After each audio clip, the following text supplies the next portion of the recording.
నాకు అన్నట్టు ఎవరు చెప్పినా అదే, ఎవరు చెప్పినా ధర్మశాస్త్రమే. నువ్వు ధర్మశాస్త్రానుసారంగా బ్రతికితే పొద్దాకలు ఇయ్యన చెప్పేదనే బాధ ఉండదు. ఏముండదు? ఆ బాధ ఉండదు. అలా బాధపడాల్సిన అవసరం లేదు, అలా చింతపడాల్సిన అవసరం ఉండదు, దిగులు పడాల్సిన అవసరం ఉండదు.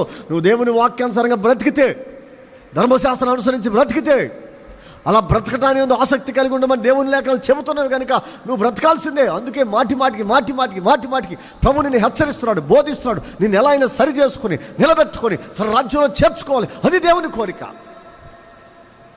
దేవుని వాక్యం అంటే ఏమనుకున్నాం? గుండెలను మండించే అగ్ని. ఆది యందు వాక్యం ఉండెను, వాక్యం దేవుని యొద్ద ఉండెను, వాక్యమే దేవుడై ఉండెను. ఆ వాక్యమే శరీరధారి అయి కృపాసత్య సంపూర్ణంగా మన మధ్య నివసించను. ఎవరైనా ఎవరమ్మా ఆయన? ఎవరైనా వాక్యం, ఆ శరీరధారి అయిన వాక్యం ఎవరు? యేసయ్య.